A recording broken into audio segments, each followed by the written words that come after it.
Meenakshi madam first నన్ను చూసింది. Meenakshi is mine. Meenakshi is mine ఏంట్రా మైను? నేనే మెయిన్. మీనాక్షి ఇస్ మైన్ అంటున్నాను కదా. ఏంటిది చిన్నపిల్లల్లాగా? మనం ఎవరు? లెక్చరర్స్. కరెక్ట్. హుందాగా ఉండాలి. సారీ ఇదొకటి. బుల్రెడ్డి నువ్వు లైన్ ఎక్కువ సైడ్ అయిపో. కార్తిక్ నువ్వు కూడా డ్రాప్ అయిపో. అంటే మేమిద్దరం డ్రాప్ అయితే నువ్వు చూసుకుందామనే? ఆహా ఏం బ్రెయిన్ బ్రదర్ నీది. ఏ మ్యాథ్స్ ట్రయాంగిల్ లవ్ స్టోరీని రెక్టాంగిల్ లవ్ స్టోరీ చేయకు, పక్కగా తప్పుకో. 2 ఏళ్ల తర్వాత నేను కొన్ని 2 bedroom అపార్ట్మెంట్ లో మా అమ్మతో పాటు వంటింట్లో పాలు పొంగించేది మీనాక్షి మేడమే. మర్యాదగా తప్పుకో, లేకపోతే ఇంకి పింకి పాంకి ఆడదామా? ఏంటి ఇంకి పింకి పాంకియా? ఇదేమన్నా బెడ్రూమ్ విత్ అటాచ్డ్ బాత్రూమ్ అనుకున్నావా? Love Meenakshi madam is mine. పక్కకిల్లాడుకో రాజా. Okay brother. Okay good night brother. Take care brother. ఏంది రబుల్ రెడ్డి ఈ సేంజే?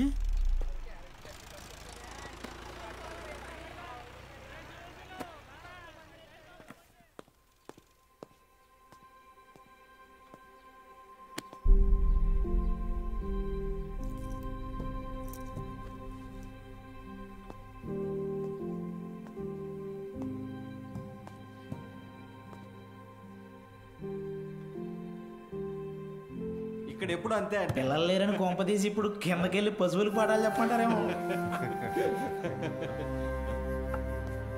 బ్రదర్ కాలేజీకి స్టూడెంట్స్ ఎవరు రారండి బ్రదర్. అయితే టుడే హాలిడే. రోజంతా jolly day. Sunday to Monday holiday. Jolly day. నిన్నొచ్చారు కదా సార్. మీరు వస్తున్నారని తెలిసి ప్రెసిడెంట్ గారు హడావిడిగా ఊళ్ళో 10th పాస్ అయి ఖాళీగా ఉన్న పిల్లల్ని తీసుకొచ్చి క్లాస్లో కూర్చోబెట్టి ఫోటోలు దిగారు. ఆయనకు కావలసిన పబ్లిసిటీ వచ్చింది. ఇదిగో చూడండి, మీకు మెల్లిగా ఇది అలవాటైపోతుందిలేండి సార్. సీనియర్ లెక్చరర్ అయ్యి లైఫ్లో బాగా సెటిల్ అవుదాం అనుకున్న బాలు సార్ ఆశలపైన నీళ్లు చల్లినట్టయింది. ఒక్కసారిగా టీలా పడిపోయాడు.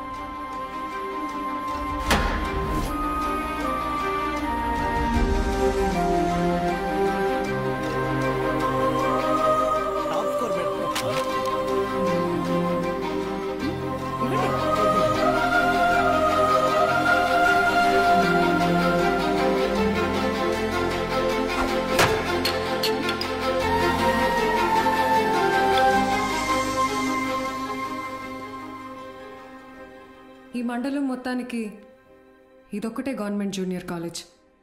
2 ఏళ్ల ముందు వరకు చుట్టుపక్కల ఊళ్ళ నుంచి కూడా పిల్లలు ఇక్కడికే వచ్చేవాళ్ళు. తర్వాత ఏమైంది? కాలేజ్ మూతపడింది. చదువుని కొనగలిగే వాళ్ళు ప్రైవేట్ జూనియర్ కాలేజీలకు వెళ్ళిపోయారు. చదువుని కొనలేని వాళ్ళు కూలి పనులు చేసుకుంటున్నారు. బ్రతకాలి కదా సార్. కానీ ఇప్పుడు కాలేజ్ ఓపెన్ అయింది కదా మేడం. చదువు చెప్పడానికేగా మేము వచ్చాం. కొన్నాళ్ల తర్వాత మీరు వెళ్ళిపోతే, కాలేజ్ మళ్ళీ మూత పెడితే, మిక్స్చర్ పొట్లాల ఆశ చూపిస్తే కానీ రాలేదు సార్ మొన్న మన ఊరు పిల్లలు. చదువుకోవాలన్న ఆశ ఉన్నప్పుడు వాళ్ళకి చదువు దొరకలేదు. ఇప్పుడు మీరు వచ్చినా వాళ్ళ కోసం ఉంటారన్న నమ్మకం వాళ్ళకు కుదరడం లేదు. వాళ్ళకేంటి, నాకే నమ్మకం లేదు. ఏ మీకెలా చెప్పాలి? నాతో రండి. కార్తిక్ బుక్ ఇదిగో చూడండి సార్. నా పేరుతో ఫ్లేమ్స్ ఆడాడు. ఫస్ట్ టైం ఎస్ వచ్చిందని నా పేరే మార్చేశాడు. మీనాక్షిని మైనాక్షిగా. వీడిని నమ్మాలా? బుల్రెడ్డి అలాంటి వాడు కాదు మేడం.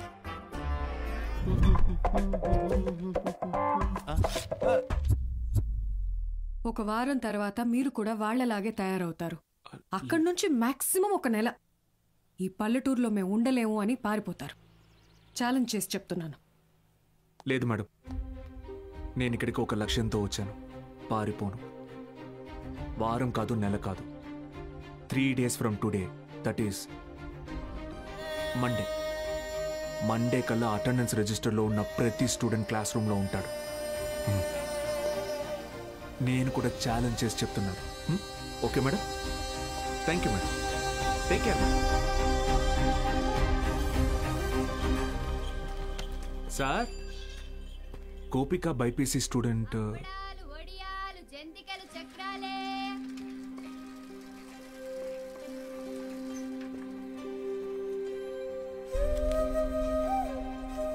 పెద్ద కుటుంబం, సంపాదన తక్కువ, తప్పట్లేదు సార్.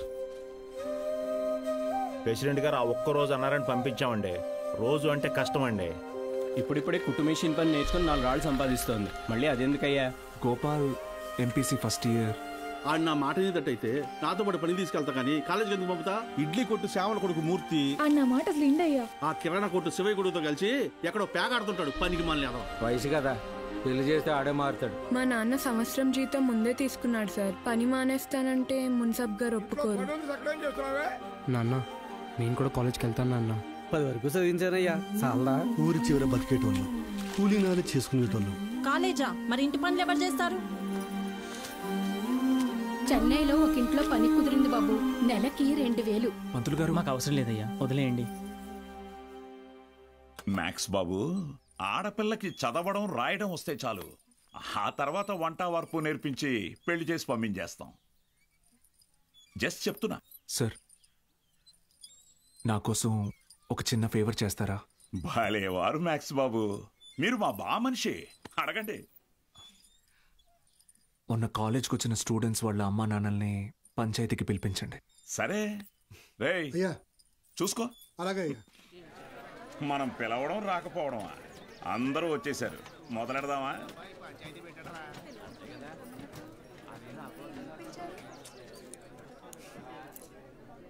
మీరు మీటింగ్కి పిలిస్తే వస్తున్నారు సార్, కానీ నేను క్లాస్ చెప్తానంటే ఒక్కరూ రావట్లేదు. చాలామంది స్టూడెంట్స్ పనులకి పోతున్నారు. ఏమని వాళ్ళ పెద్దవాళ్ళని అడిగితే సంపాదించుకోవాలి అంటున్నారు. అదేంటి పంతులు గారు, చదువుకునేది సంపాదించడం కోసం, ఆ సంపాదన తప్పు అంటారేంటి? నేను నా ఇంటిది బుడ్డది కూలి పనికి వెళ్ళి రోజుకి 60 రూపాయలు తెచ్చుకుని 3 పూట్ల తింటున్నాం. అలాంటిది మా బుడ్డదాన్ని కాలేజీ పంపించి ఓ పూట పస్తులు ఉండమంటారా ఏంటి? బాగా చెప్పావురా మ్యాక్స్ బాబు. మా ఇన్స్పెక్టర్ సురేష్ గారిని చూడండి, కట్టింగ్లన్నీ పోను నెలకు 4500 రూపాయలు సంపాదిస్తున్నారు.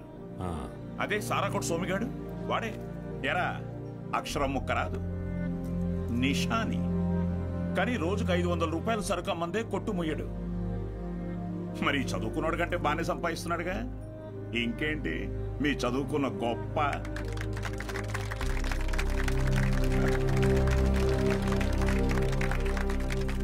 ఫ్యాన్స్.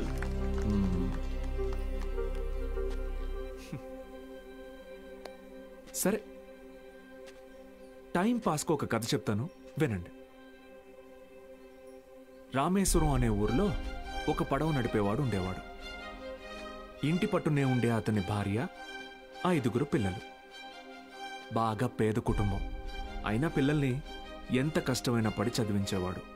ఆ ఇల్లాలు పాపం కడుపు మార్చుకుని ఆ 5 పిల్లల ఆకలి తీర్చేది. వాళ్ళ అమ్మ నాన్న పెట్టే గంజి అన్నం ముద్దలో ఏం మ్యాజిక్ ఉందో ఏమో, ఆఖరి పిల్లాడు అద్భుతంగా చదివేవాడు. క్లాస్ ఫస్ట్ తెచ్చుకున్నాడు. మెడ్రాస్ ఇన్స్టిట్యూట్ ఆఫ్ టెక్నాలజీ నుంచి ఇంజనీర్ అయ్యాడు. ఇస్రోలో సైంటిస్ట్ అయ్యాడు. మిస్సైల్ మ్యాన్ అన్న బిరుదుని పొందాడు. మొన్నటికి మొన్న పోఖ్రాన్లో జరిగిన న్యూక్లియర్ టెస్ట్ కూడా ఆయనే చేశారు. ఆయన పేరేంటో తెలుసా? ఏపీజే అబ్దుల్ కలాం.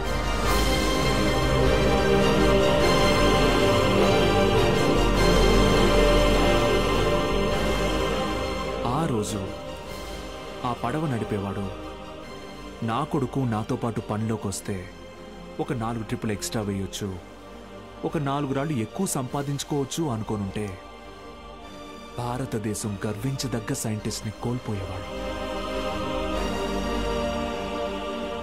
ఇందాక మీరు ఈ ఊరి ఇన్స్పెక్టర్ని సురేష్ గారు అన్నారు. సారా ఆమె సోమరాజుని సోమి గాడు అన్నారు. పాపారావు,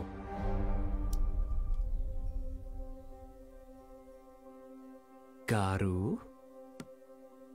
డబ్బు ఎలాగైనా సంపాదించుకోవచ్చు, కానీ మర్యాదని చదువు మాత్రమే సంపాదించి పెడుతుంది.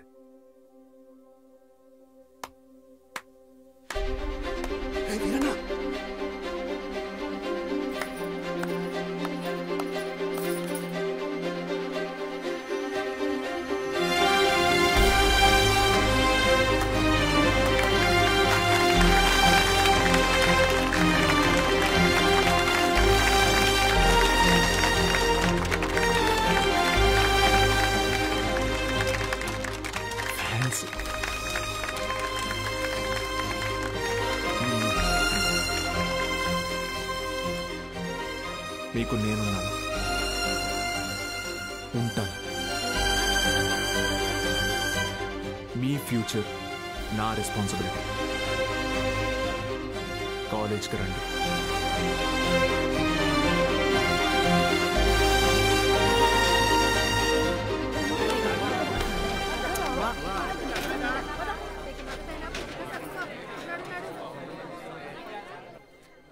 Balu sir, Balu sir.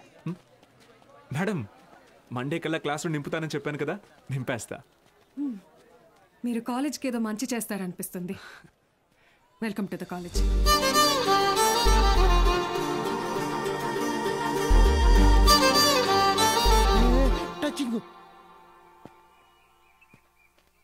ఎందుకు సార్ ఎదురు చూస్తున్నారు? వాళ్ళు రారు. సుదర్శన్ గారు స్పీచ్ విని క్లాప్స్ కొట్టారు కదా అని వస్తారనుకుంటున్నారేమో. వాళ్ళు రారు. ఏంటే ఇది? మా నాన్న డబ్బు తిరిగిచ్చేమన్నారండి. కాలేజీకి వెళ్తున్నా.